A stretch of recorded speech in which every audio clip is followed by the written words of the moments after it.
హైదరాబాద్ లో కన్సల్టేషన్ మరియు 3,500 రూపాయల colour Doppler test Avis hospitals లో ఉచితంగా పొందండి. నమస్తే రమగారు. నమస్తే జయ. రమగారు, మనం కపాలదుర్గం సిరీస్ చెప్పుకుంటా ఉన్నాం. అమరసింహుడు లోపలికి ప్రవేశించగానే పట్టుబడిపోయాడు. పట్టుబడిపోయేసరికల్లా రకరకాల శక్తులు, మంత్రశక్తులు అన్నీ వచ్చేసినాయి. ఈ కంకాళాలు ఉన్నాయి, అన్నీ ఇవే కదా అస్థిపంజరాలు. వీటిని పట్టేసి ఒక ముళ్ళ బోనులో బంధించేసి, అయితే లోపలికి వెళ్ళిన చిత్రాంగుడు వాడు ఉంగరం పెట్టుకుని వెళ్ళాడు కదా, మొత్తం ఏ శక్తి అతన్ని అడ్డుకోలే. అతను లోపలికి వెళ్ళి చూస్తే 1000 మంది కన్యలు అందరూ బట్టలతోటే దీంట్లోకి దిగి స్నానం చేస్తున్నట్టు. తర్వాత మీద పెద్ద చెట్టు, దాని నిండా మానవ తలలు, మనుషుల తలలే వెళ్ళాడుతూ, ఏవి మాట్లాడలేకపోతున్నాయి. మాట లేదు, కానీ కుర్రాళ్ళు ఎవరో యువకుల తలలు కనిపిస్తున్నాయి. ఆశ్చర్యపోయాడు. అంతా తిరిగి చూశాడు. పెద్ద భీకర స్వరూపంలో ఉన్న అమ్మవారి విగ్రహం. ఎంతమందో అట్లా తిరిగి తిరిగి చూస్తే ఏముంది, ఈ అమరసింహుడు ఇక్కడ బంధించబడి ఉన్నాడు. వెళ్ళి పలకరించాడు. పలకరించాక, ఎవరితో మాట్లాడుతున్నావు నువ్వు అని అడిగాడు అమరసింహుడిని. వాడు ఆ శరభుడు అన్నవాడు, అక్కడ ఈ మాంత్రికుడు యొక్క, జటాలకుడు యొక్క అసిస్టెంట్. నాలో నేనే మాట్లాడుకుంటున్నాను అన్నాడు. ఏమిటి ఇక్కడ, ఏంటి కథ అంటే, ప్రస్తుతానికి బలి ఆగింది, ఇంకొక రాజకుమార్తెను తేవటానికి వీడు వెళ్ళబోతాడని చెప్తున్నాడు. ఇంతలో ఈ అమరసింహుడు ఉంగరం పెట్టుకుని, ఉంగరం ఇచ్చేసి చిత్రాంగుడు వెనకాల దాక్కున్నాడు. అమరసింహుడు మాయమైపోయేసరికల్లా ఈ సరపుడికి అర్థం కాలే, ఏమిటి ఇలా అయిపోయిందని. ఆ ముళ్ళది తీసాడు. ఆ చిన్న ముడేసి పెట్టారు కదా మంత్రాల ముడి, అది తీసేసారు కల్లా, ఆ బోన్ తీసేసారు కల్లా అమరసింహుడు బయటకు వచ్చేసాడు. బయటకు వచ్చి ఇద్దరు కలిసి తిరిగి మొత్తం చూశారు లోపలంతా ఏం జరగబోతోంది. ఇప్పుడు ఈ తను జటాలకుడు అనే మాంత్రికుడు ఏం చేశాడు, వెళ్ళి సునందవల్లిని తీసుకురావడానికి బయలుదేరాడు. ఆమెను తేవటం చాలా కష్టం. ఆమె ఒక ప్రత్యేకమైన ముహూర్తంలో జన్మించింది. అక్కడ ఒక మంత్రకట్టు ఉంది. దుర్గాదేవి వాళ్ళ కుటుంబాన్ని రక్షిస్తుంది, వద్దంటారు, ఇక్కడ ఉన్న శక్తులు చెప్తాయి. కానీ అతను ట్రై చేయడానికి వెళ్తాడు. ఆమె దగ్గరికి కూడా వెళ్ళలేకపోతాడు. వెనక్కి తిరిగి వచ్చి భేతాళుణ్ణి ఆవాహన చేసి ఆయన అడుగుతాడు, నాకు తీసుకురా ఈ సునందవల్లిని అంటే, సరే నేను తీసుకొస్తా, కానీ నీ చావుని నేను ఇది చేయలేను, నేనేమి చేయలేను, ఆమె నీ మరణం, ఆమెను తెచ్చామంటే నువ్వు అయిపోతావు అంటే, నేను మిగిలిన ఏర్పాట్లు చేసుకున్నా, నా ప్రాణం ఒక చోట భద్రంగా ఉందని చెప్తాడు. చెప్తే ఈ భేతాళుడు వెళ్ళి సునందవల్లిని ఎత్తుకొచ్చేస్తాడు. ఎత్తుకొచ్చేసరికల్లా వచ్చిన తర్వాత ఆ అమ్మాయి అంతా స్పృహలోనే ఉంటుంది, అన్నీ చూస్తుంది. ఇది కపాలాలు, ఈ మనుషులు, అదే మన మనిషి తలలు, తనలాగే బోళ్ళంతమంది కన్యలు ఉండటం అంతా చూస్తుంది. ఈ అమరసింహుడు ఆ అమ్మాయితో ప్రేమలో పడతాడు. ఎంత అందగత్తో ఆ సునందవల్లి ఆమెకి కనిపిస్తాడు. వీళ్ళందరూ స్నానాలు చేసి వీళ్ళని స్వేచ్ఛగా తిరగనిగి పౌర్ణమి దాకా, వెంటనే అమ్మాయి సునందవల్లిని తేగానే ఇది చేద్దామనుకుంటారు, బలి. కానీ మిగిలిన శక్తులన్నీ ఒప్పుకోవు. ఇప్పుడు కాదు, పౌర్ణమి మిస్ అయిపోయింది, మళ్ళీ వచ్చేది అమావాస్య. అమావాస్య నాడు ఇద్దు కానీ, అంటే 15 రోజుల గ్యాప్ ఉంది. వాళ్ళని ఫ్రీగా తిరగనిద్దాం అనుకుంటారు. గ్యాప్ అయింది, నువ్వు అమావాస్య ఘడియల్లో ఇస్తే నీకు నువ్వు అనుకున్న శక్తి సిద్ధిస్తుంది. మధ్యలో ఇచ్చేవనుకో ఆ అమ్మవారు ఒప్పుకోదు. అది అందుకని ఏం చేస్తాడు, ఈ అమ్మాయిల్ని ఫ్రీగా తిరగనిస్తారు. హాయిగా వీళ్ళు నీళ్ళలో దిగి అక్కడ ఎక్కడ తిరుగుతూ ఉంటారు. ఈ సునందవల్లి దగ్గరకు వచ్చేసరికల్లా చెట్టు మీద ఉన్న ముఖాలన్నీ అమ్మాయితో మాట్లాడతాయి. మీరెవరు ఏమిటి అని అడిగితే, వీళ్ళని నిన్ను బలికి తెచ్చారు, ఇట్లా బలికి తేబడిన అమ్మాయిలని రక్షించడానికి వచ్చి మేము ఇక్కడ చిక్కుకుపోయాము, మేము మాట్లాడలేము, మేము అన్నీ చూస్తూనే ఉంటాం. ఈ బలికి సిద్ధం చేయబడిన అమ్మాయి మా దగ్గరకు వస్తేనే మాకు నోరు వస్తుంది, నువ్వు అవతలకి వెళ్తే ఇక మాకు నోరు కూడా రాదు, వాడి ప్రాణాలు కూడా ఇక్కడ లేవనే హింట్ ఇచ్చేస్తాడు. అప్పుడు ఏం చేస్తుంది అమ్మాయి, స్నానాలకు వెళ్ళి అటు ఇటు తిరుగుతుంటే ఈ అమరసింహుడు పట్టుకుంటాడు అమ్మాయిని. మాట్లాడుకుంటారు, నువ్వెవరు ఏమిటి అని మాట్లాడిన తర్వాత, వీడి ప్రాణ రహస్యం తెలుసుకో, అది తెలుసుకుంటే ఏదైనా చేయొచ్చు అంటాడు. ఎందుకంటే వాడి ప్రాణం ఇక్కడ లేదు, వాడిని ఎక్కువసినా వాడు చావడు. ఈ సునంద వల్ల ఏం చేస్తుంది, ఈ శరభుడు వెనకాల 4 అస్థిపంజరాలు తిరుగుతూ ఉంటాయి. ఈ అమ్మాయి ఆ అస్థిపంజరాలతో కబుర్లలో పెడుతుంది. కంకాళ రాజులు అలా ముద్దుగా పిలిచి మాట్లాడేసరికి వాళ్ళు నీకేం కావాలో చెప్పండి, వీడి ప్రాణ రహస్యం కనుక్కోండి చాలు నాకు అంటే, వీళ్ళు 4 కంకాళాలు మమ్మల్ని ఎప్పుడూ తిడుతూ ఉంటారు, విసుక్కుంటూ ఉంటారు, మీ బొందంటారు, మేము ఎంత పనైనా చేయగలమని ఈ శరభుడి దగ్గరికి వెళ్ళి కూర్చుని, మన గురువుగారు జటాలకుడి యొక్క ప్రాణ రహస్యం ఏమిటి అని అడిగేసరికల్లా, ఇక్కడికి ఉత్తరంగా వెళ్తే ఒక గరుడ పర్వతము, అక్కడ లంకల దీవి, అందులో ఒక పాతాళ బిలము, ఆ పాతాళ బిలంలో ఉంది. ఉమ్, పాతాళ బిలంలో ఏముందో తెలియదు, ఇంతే తెలిసింది. 1000 యోజనాల దూరంలో ఉంది అది. ఓకే. ఈ అమ్మాయికి వచ్చి చెప్తారు. అమ్మాయి వాళ్ళు మాట్లాడుకుంటుంటే పక్కన నుంచి వింటుందంతా. సగమే తెలిసింది రహస్యం, పూర్తి స్థాయి రహస్యం తెలియలే ఇక్కడ. సరే వచ్చి ఇతనికి చెప్తుంది. కానీ ఆ పూట అంతా ఏమనుకుంటుంది, దుర్గాదేవిని ఆరాధిస్తూ ఉంటుంది. అమ్మాయి ఎప్పుడు జపం చేసుకుంటుంది. రాత్రి పడుకుని దుర్గని దండం పెట్టుకుంటుంది. 1000 మంది కన్యలు, నేను కూడా కలిపి 1001 మందిని వాడు చంపేస్తాడు. వాడి ప్రాణ రహస్యం తెలిస్తే నిన్ను రక్షిస్తానంటున్నాడు ఒక మానవుడు. ఎవరు ఉమ్, మనలాంటి బావలాంటి వాడే ఒకటి రక్షిస్తానంటున్నాడు. ఆ రహస్యం సగమే తెలిసింది. అక్కడ ఏముందో తెలీదు, ఎలా వెళ్ళాలో తెలీదు. ఆ దారిని, ఆ మార్గాన్ని చూపించు తల్లి అని పదే పదే దండం పెట్టుకుంటూ పడుకుంటుంది. తెల్లవారుజామున అమ్మాయికి ఒక కల వస్తుంది. అందులోకి ప్రవేశించడం, బిల్లంలోకి వెళ్ళాక పెద్ద చెరువు, అందులో ఒక బంగారు కమలం. ఆ బంగారు కమలం కనపడిన తర్వాత అది దుర్గాదేవి పాదాల దగ్గర చేరటం. అది పాదాల దగ్గర చేరిన తర్వాత జటాలకుడి తల పాదాల దగ్గర పడ్డాం. కనపడేసరికల్లా ఆశ్చర్యపోతుంది. తనకు తెలిసిన విషయం ఒకటి, కల్లో ఎక్స్ట్రా ఏదో వచ్చింది. పొద్దున్నే లేచి అమరసింహుడు ఎక్కడున్నాడో పరిగెత్తుకుంటూ వెళ్ళి అతనికి చెప్తుంది. నేను రాత్రి ఇది కనుక్కున్నాను, ఇంత తెలిసింది, నా కల్లో ఇది కనపడింది, నువ్వేదైనా ప్రయత్నం చెయ్యను. 1000 యోజనాల దూరం అంటే ఎట్లా వెళ్తారు? అంతేగా. అయితే చిత్రాంగుడు అన్నాడు, మనం ఎక్కడ వెళ్తాను? కాదు, ప్రయత్నం చేద్దాం. ఇది 7 సముద్రాలు దాటి ఇక్కడికి రాలా, 7 సముద్రాలు దాటి ప్రయత్నం చేద్దాం, సమయం ఉంది మనకి అని చెప్పి ఇక నడిచి మేము వెళ్తాము, ఎలా వెళ్ళగలిగితే అట్లా వెళ్తామని బయలుదేరుతారు. ఈ అమ్మాయి అంటుంది, మేము ప్రాణాలు అరిచేతిలో పెట్టుకుని ఉంటాను, వాళ్ళందరూ ఏదో మంత్రకట్లు ఉన్నారు, వాళ్ళకేం తెలియదు. 1000 మందికి తిరుగుతున్నారు హాయిగా, ఏమవుతుందో తెలియదు. ప్రాణాలు అరిచేతులు, ఈ 1000 అమావాస్య లోపల ప్రాణం అరిచేతులు పెట్టుకోకర్లా, ఫ్రీగా ఉండొచ్చు. ఉమ్, ఆ రోజు వచ్చే లోపల నువ్వు రావాలి. ఓకే. అంటే సరే, అమరసింహుడు చిత్రాంగుడు ఇద్దరు బయలుదేరారు. బయలుదేరి 1 రోజు 2 రోజుల పాటు ప్రయాణం చేశారు. చేయగా ఏమైంది, ఒక చెట్టు మీద పడుకున్నారు ఒకరోజు. 2వ రోజు రాత్రి పడుకుంటే ఓహని ఎక్కడి నుంచో ఏడుపు వినపడుతోంది వీళ్ళకి.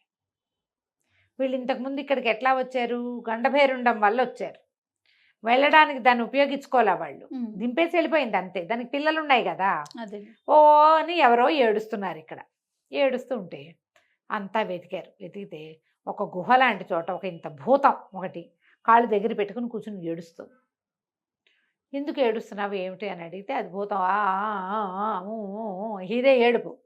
ఏడుస్తూ ఏం చెప్పిందంటే, నా ప్రేయసి భూతం నన్ను మోసం చేసి వెళ్ళిపోయింది, కడుపులో విపరీతమైన దుఃఖంగా ఉంది, అందుకని నేను ఏడుస్తున్నా. ఏడుపు ఆపమన్నారు వీళ్ళు. నా ఏడుపు ఆపించండి మీరు, మీ వల్ల అయితే నాకు ఏడుపు ఆగటల్లా.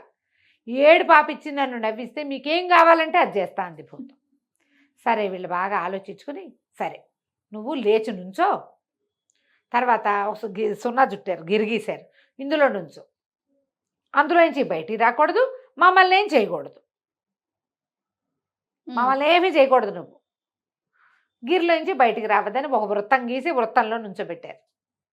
2 చేతులు పైకెత్తి ఏడమంటే చేతులా పైకెత్తి ఏడుస్తూ నుంచుంది ఈ భూతం. నుంచోగానే ఈ చిత్రాంగుడు ఏం చేశాడు, ఆ పక్క నుంచి ఇంత చిన్న పుల్లలంటే తీసి దాన్ని ఇట్లా చక్కల గింతలు పెట్టడం మొదలుపెట్టాడు. చేతులు పైకెత్తాక చెయ్యి ఇక్కడి నుంచి గీత గీసేసరికల్లా ఒక రకంగా ఉంటుంది. భూతాలకి స్పర్శ మనంత తొందరగా ఉండదు. గీరగా కాసేపాట ఏడ్చింది కానీ నవ్వొచ్చేస్తుంది దానికి లోపల నుంచి. మెలికది ఇప్పుడు ఏముంది, దీని రూలు, వాళ్ళని కొట్టకూడదు, ఏమనకూడదు, ఈ గిరిలో నుంచి బయటికి రాకూడదు. 1 నిమిషం తర్వాత సంభాళించుకోలేకపోయింది అది. ఓహో నవ్వొచ్చింది, పడి పొర్లి నవ్వాక దుఃఖం పోయింది దానికి. ఈ ఏడుపు అయితే వచ్చింది కానీ దాన్ని ఆపుకోవటం ఎలాగో తెలియలేదు నాకు. ఆ ఏడుపు ఆపారు కాబట్టి మీకేం కావాలంటే అది చేస్తాను అంటే, ఇప్పుడు వీళ్ళు చెప్పారు, ఇక్కడి నుంచి 1000 యోజనాలు వెళ్తే గరుడ పర్వతం, అక్కడ లంకల దీవి ఉంది పర్వతంలో, పర్వతం దగ్గర అక్కడే ఉంది ఈ మన పాతాళలు బిలం, ఆ బిలం లోపలికి మమ్మల్ని చేర్చాం. ఇదంది భూతం. చాలా సాహసమైన పని. బిలం దాకా తీసుకెళ్తా, లోపలికి వెళ్ళే మార్గం చూపిస్తా, లోపలికి వెళ్ళి బయటకు వచ్చే పూచి మీది, మళ్ళీ మిమ్మల్ని తీసుకొచ్చి ఇక్కడ నేను దింపుతాను, ఇంతే చేయగలను, పర్వాలేదు అని చెప్తే అది ఒక హంసవాహనాన్ని సృష్టించి దాని మీద వీళ్ళిద్దరిని ఎక్కించుకుని తీసుకుపోయింది. ఇక వెళ్ళగా అక్కడికి చేరారు. చేరేసరికి వీళ్ళు లోపలికి వెళ్ళారు. బిల్లంలోకి వెళ్తే అది ఒక పెద్ద రాక్షసుడు లోపల. వాడు మీద పడ్డాడు. 3 తలలు ఉన్నాయి. 3 తలల చిత్రాంగుడు ఒక మూల నుంచున్నాడు. ఈ అమరసింహుడే వాడితో యుద్ధం చేశాడు. యుద్ధం చేసి ఏమీ లేదు, రాక్షసులు కానీ బ్రహ్మరాక్షసులు కానీ ఎవరైనా సరే అవతల వాడి భయమే వాళ్ళ బలం. ఎప్పుడు కూడా జీవితంలో మన కష్టాలు కూడా అంతే. అంతే. మన బలము మన మన భయము బలహీనతే అవతల దాని బలంగా ఉంటుంది. తిరగబడితే ఎవడైనా లొంగుతాడు ఏదో ఒక దశలో. వీడు 3 తలల రాక్షసుడి తలలు నరికేశాడు అమరసింహుడు. నరికేసరికి అంతా క్లియర్గా అయిపోయింది. లోపల వీళ్ళకి కనపడుతుంది పెద్ద సరోవరం. దాంట్లో ఒక బంగారు కాంతులు ఇంతున్న ఒక తామర పువ్వు. అయితే దగ్గరికి వెళ్ళబోయేసరికి చిత్రాంగుడు కేకలు పెట్టాడు, వెళ్ళకు చూడు అక్కడ ఏదవుతుందో అని. అక్కడ ఏమిటవుతోంది, ఒక తుమ్మెదలు లాంటివి ఏవో పువ్వు దగ్గర ఇంకా ఏవో పువ్వులు ఉన్నాయి. ఈ బంగారు పువ్వు దగ్గరికే తుమ్మెదలు వచ్చేసరికల్లా తుమ్మెదలు భస్మం అయిపోయి ఆ నీళ్ళలో పడిపోతుంది.